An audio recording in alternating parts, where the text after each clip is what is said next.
وہ خوبصورت چڑیا پھنس گئی۔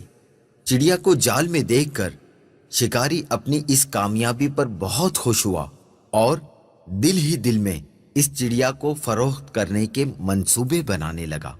چڑیا جال سے باہر نکلنے کے لیے خوب پھڑپھڑانے لگی، لیکن جب چڑیا کی ساری کوششیں ناکام ہو گئیں اور اسے جال سے آزاد ہونے کی کوئی صورت نظر نہ آئی تو اس نے مایوس ہونے کے بجائے بڑے اطمینان سے شکاری کی طرف دیکھا اور کہنے لگی، اے عقل مند اور بھلے انسان، ذرا میری بات تو سنو۔ مجھ چھوٹی اور ننھی سی چڑیا کو پکڑ کر آپ کو کوئی فائدہ نہیں ہونے والا، کیونکہ اگر تم مجھے ذبح بھی کرتے ہو تو میرے تھوڑے سے گوشت اور گنتی کے چند نرم و نازک ہڈیوں سے تمہارا کیا بنے گا؟ اور اگر تم مجھے بازار میں فروخت بھی کرتے ہو تو تمہیں کتنا میں ملے گا؟ لیکن اگر تم میری بات مانو اور مجھے اس قید سے آزاد کر دو، میں تمہیں اس کے بدلے 3 ایسی قیمتی اور انمول نصیحتیں کروں گی جو ہمیشہ تمہارے کام آئیں گی۔ ان میں سے پہلی نصیحت تو میں تمہارے ہاتھ پر بیٹھ کر کروں گی، اور وہ نصیحت ایسی ہوگی جسے سن کر تمہارا خون خوشی سے اور بڑھ جائے گا۔ اور دوسری نصیحت دیوار پر بیٹھ کے کروں گی جو بہت ہی اعلیٰ اور کارآمد ہوگی۔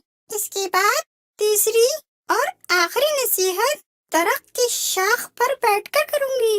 اس لیے اب تمہاری عقل مندی کا یہی تقاضا ہے کہ تم مجھے آزاد کر دو اور میری ان تینوں نصیحتوں پر عمل کر کے دنیا میں بڑا نام کماؤ۔ شکاری نے چڑیا کی یہ پیشکش سن کر تھوڑی دیر سوچنے اور غور کرنے کے بعد اس کی بات مانتے ہوئے جال کی رسی کھول دی۔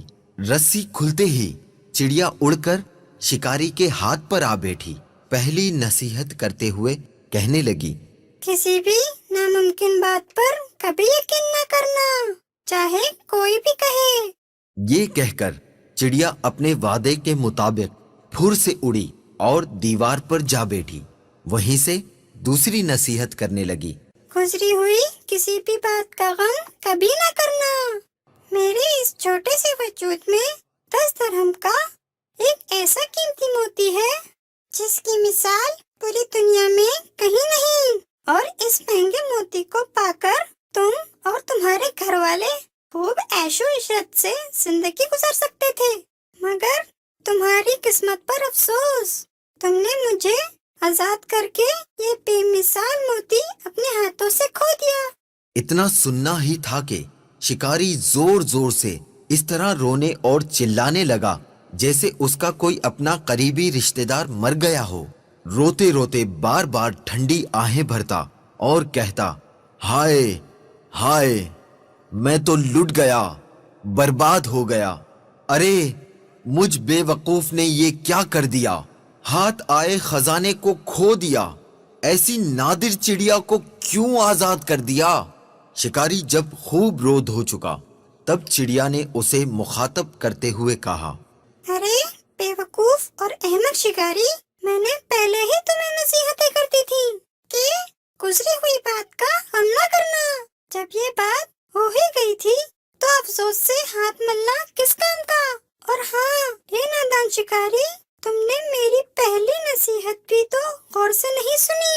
میں نے کہا تھا نا کہ کسی بھی ناممکن بات کا ہرگز یقین نہیں کرنا چاہیے، خواہ وہ کیسی ہی کیوں نہ ہو۔